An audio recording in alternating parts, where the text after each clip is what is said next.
Hey everyone, welcome to another rapid fire review, this time for Cyanide Studios' Styx, Blades of Greed. This is the third mainline Styx game in the series where we play as Styx, a snarky, arcane magic-powered goblin with a variety of gadgets as we sneak around, stealing and murdering anyone who happens to be in the way. Bet you think I'm here for the gold and jewels, right? Well, you'd be dead wrong. I'm here for the quartz. The game's focus is entirely on stealth gameplay, and for the most part, Cyanide was very successful in designing the game in a way where the player has incredible freedom to tackle the stealth segments with the variety of tools given to them. Even if you're not a fan of the sneaky type stealth stuff and you happen to have a penchant for murder, you also can straight up assassinate all of the bad guys. If their back is turned, you can just sneak up and slice their throats. Or if you want to attempt a hindered kind of sad melee encounter with the guards, you can do that as well. There are armored guys who you need to disrobe before you can stab them, and even huge bad guys who can technically be stabbed a bunch of times, but it's far easier to just poison them. For tools, we have a variety of options to distract or lure enemies, so you can sneak by or bring them to you, and even some magic will allow you to go invisible. Though for all of these things, you'll have to gather materials to craft these tools. There's not a lot of them, and there's a very small limit to what you can carry, so you'll have to be choosy. I think overall the stealth gameplay was pretty solid, but the real star of the game though is its level design, the sandbox we actually get to play in. While there are limited locations to explore, each location is massive, and like other Metroidvania-inspired games, as you progress through the story, you'll unlock new tools to traverse the world, which further opens up new massive segments. You do have some reasons to explore. There are hidden items, materials, and collectibles hidden all over for you to find if you like that sort of thing. Though, if that sort of thing isn't for you, and you don't like the idea of fairly strict stealth playthrough, I don't think that this game is going to be for you. Because outside of that, there's not much story here. At least not one that people who aren't having a fun, stealthy time would stick around for. You do get bits and pieces wrapping up the last game, and then, really, this game is just Quartz Crystal MacGuffin gathering.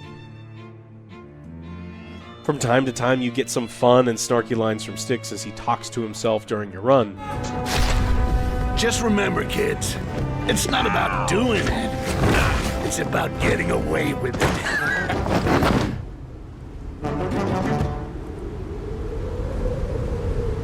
But it feels like a lot from past games have been stripped away. Overall, there seems to be a lot less humor in the game. There's a lot less in the dialogue for sure, and now there are no more death screens with him teasing you about how you died in particular ways. Newsflash. The jump button is not located between your ass cheeks. Maybe it is for you, I don't know. That's it. Game over, man. We're in some real pretty shit now. Listen, I may be digitized, but I'm not stupid. What's your excuse? I guess that too many people complained about them, but without them, or other sources of levity, without compelling storytelling or character motivations, you're just stuck going to the same zones over and over to find 3 quartz chunks. Ultimately, it kind of feels like a large chunk of the game was just missing, or at the very least, just not up to par. These feelings were actually made worse when I got into gameplay sections where I felt that they were less polished than others, and there are a few of them. It is a stealth game, and so it can be incredibly fucking frustrating when things go badly. Sometimes the AI does weird shit, just spin 360 degrees in space for no reason, and then you get caught. Or they catch you through a wall, or you get ballista shot in the face from hundreds of yards away. Now, alerting the enemies isn't an instant fail like I mentioned before, but in a lot of situations it might as well be. You're really damn slow when you're running around, and the soldiers and bandits are kind of fast. If it's only one soldier, you can just straight up fight them one-on-one, but it doesn't really feel great. And honestly doesn't make a ton of sense in a stealth game anyway. Other guards have homing bolts and arrows. Doesn't matter if you jump off a rooftop and cross the street, they're still gonna nail you. And even ones without crossbows can throw homing darts at you from around corners or down ledges. So you can and should quick save often. In some games, after you spend several hours playing, you think you have a good feel for how the NPCs will act, and can pretty safely predict how things are going to go. And I would not say that this is the case here. Even at the end, there are enemies like these bug things, or even some human NPCs who just did weird, unpredictable stuff that didn't always make playing fun.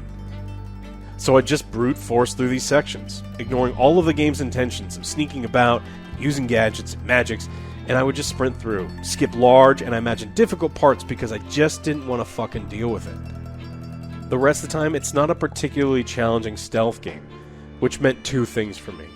I didn't get the feeling of accomplishment when I finished a segment of gameplay, and when I did die, it didn't always feel like an earned death where I needed to do better, or to try some other gadget or learn something about the situation.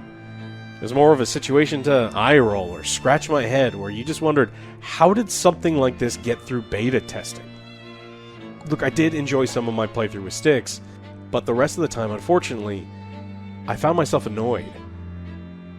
The story and dialogue for the game didn't have to be a low-effort afterthought. The missions and characters absolutely could have been more compelling than they were.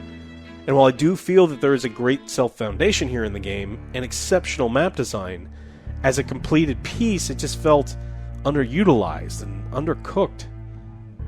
It's only a $40 game on Steam, so it's not as expensive as AAA titles, but still is on the short side with about 10 to 15 hours of content.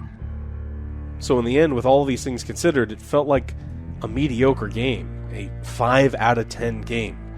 A game I cannot recommend, at least not without it being on sale. There are things to like here, and I think mega fans of the franchise will still enjoy some of the game.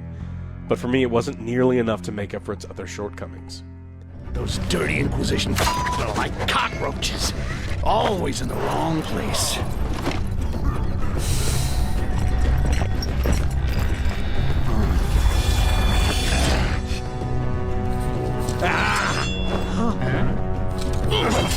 Thanks so much for watching this rapid fire review. We have a ton of big reviews coming up, so keep an eye out for that on the channel. I'll see you then on the next Angry Joe Show. I'll be back.